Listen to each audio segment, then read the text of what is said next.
All right, so today we're really diving deep into traumatic brain injury, TBI, as it's more commonly known, Yeah. and specifically looking at it through the lens of, what it's like to be a caregiver for someone with a TBI. And it's such an important perspective to consider Oh, absolutely. because caregivers play such a vital role in the recovery process. And we've got some great material to help us unpack all of this. We've got this, uh, let me see, Caregiver's Guide to Behavioral Management of Traumatic Brain Injury, which seems incredibly thorough. It's a fantastic resource, really comprehensive. And then we've got something a little different to balance things out, a YouTube video titled The New Me, featuring a Dr. Dan Gardner. Oh, I'm familiar with his work. How are you? He's great. He seems like he has a real knack for, making these complex medical topics relatable and understandable. He really does, yeah. He's got a way of explaining things that just clicks.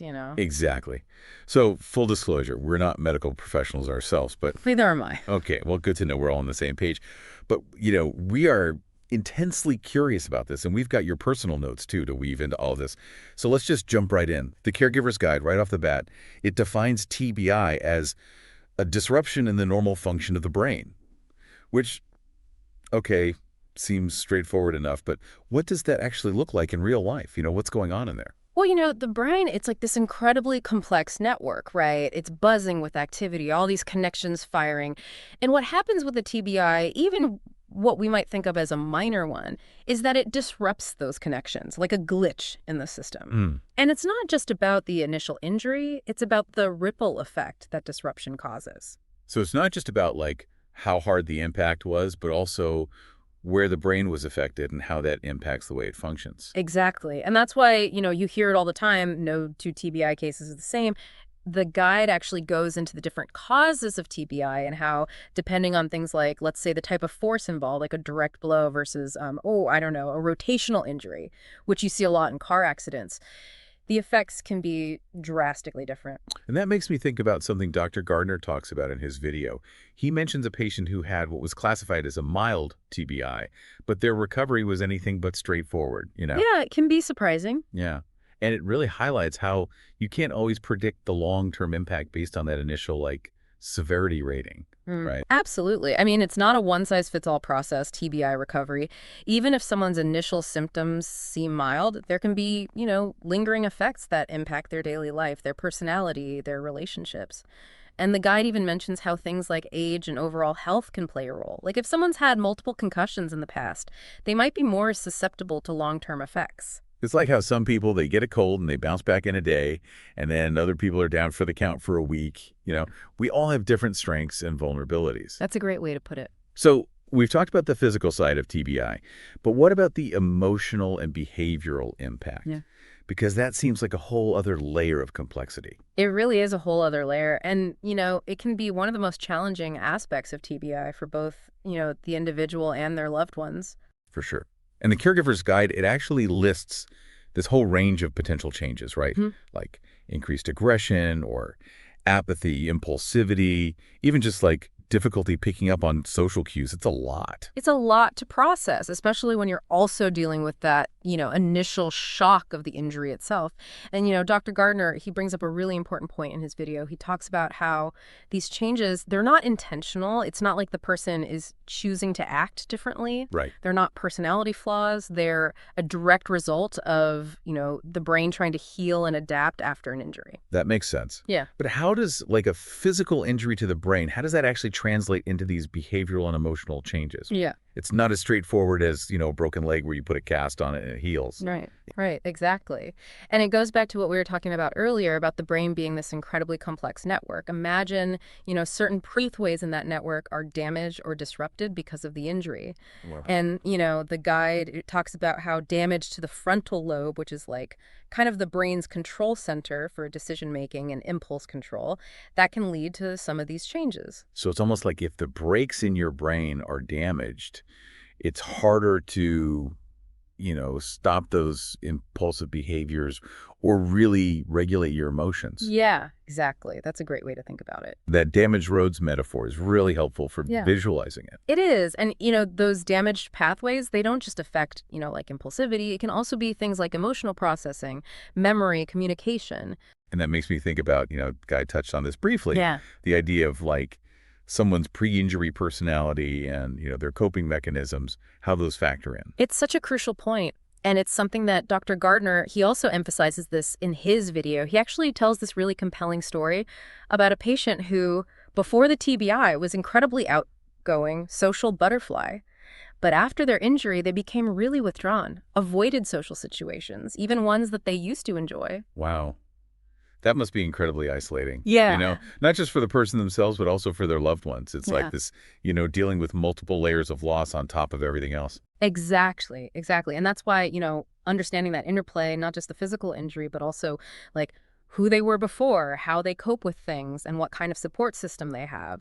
That's all essential for, really effective caregiving. It's about tailoring your approach to, the individual, not just the injury. So it's not just about, addressing the physical symptoms, but also like providing that emotional support, helping them adapt to these changes that, they may be experiencing, which kind of leads us to like the more practical side of things.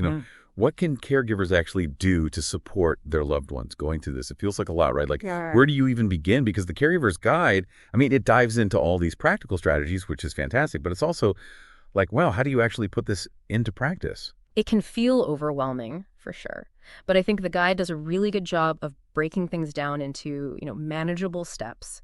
Like it really emphasizes these 3 core areas for caregivers to focus on, and those are communication, routine, and positive reinforcement. Okay, yeah. Those seem like solid pillars to, build on. Could you maybe walk us through each one a bit more, like specifically in the context of TBI and how these areas are impacted? Yeah, absolutely. So communication, it's kind of a given, but the guide really stresses patience here. And I know that seems obvious, but it's so crucial because, the person you're caring for, they might have trouble processing information as quickly as they used to, or, finding the right words, or even just understanding what you're saying. It's like, imagine trying to have a conversation while your brain is stuck in slow motion. It's frustrating for everybody involved, right? Totally. And I can see how, even simple conversations could become, really difficult and maybe even a source of tension if you don't go into it with like a really, really hefty dose of patience. Exactly. And that's why the guide also talks about using clear and simple language, like avoiding jargon, avoiding big, complex sentences, and being mindful of, things like aphasia, which some people with TBI experience, which can make it hard to even get the words out.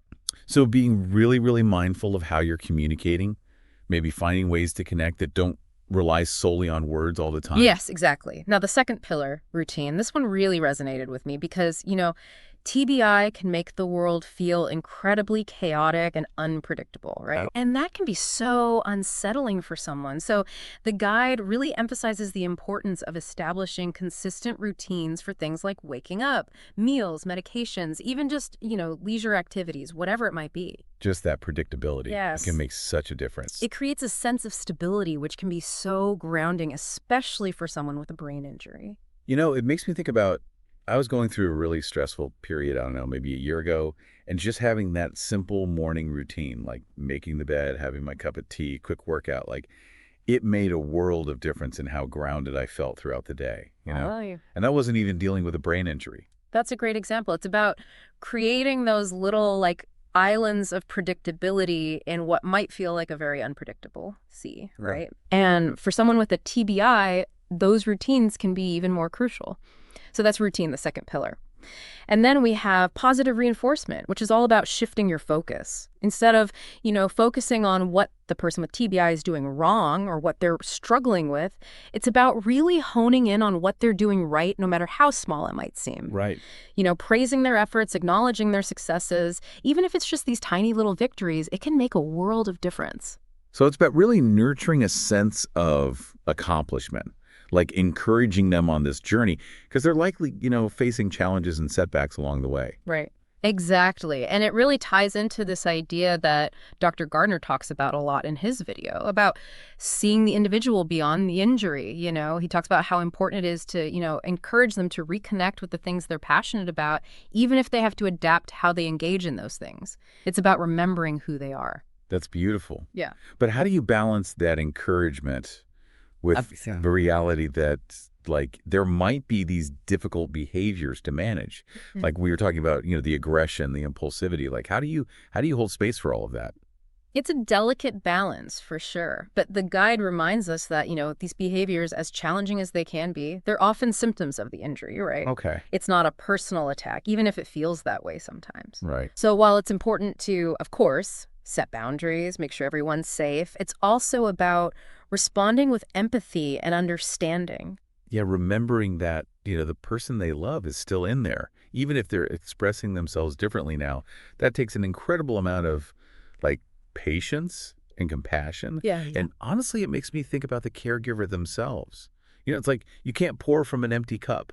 Exactly. And Yep. that's why, self-care for the caregiver is not a luxury, it's a necessity. Yeah. They even dedicate a whole section to this because it's that important. And it's often the first thing to go. Right. Absolutely. It's so easy to get caught up in, providing care that you forget to take care of yourself. But the truth is, you can't be an effective caregiver if you're running on fumes.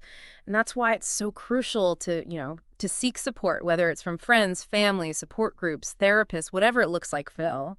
Taking care of your own well-being, it's not selfish. It's the only way to provide truly sustainable and compassionate care to someone else. That's such an important reminder. It is. This has been such an insightful conversation. I mean, a really incredible deep dive. And, we've just scratched the surface here. But I hope, for our listeners, this has given you a really good foundation for navigating the often really overwhelming world of TBI caregiving. I hope so, too. And remember, every single journey is unique. So never hesitate to ask questions, to keep learning and keep reaching out. You're not alone on this journey.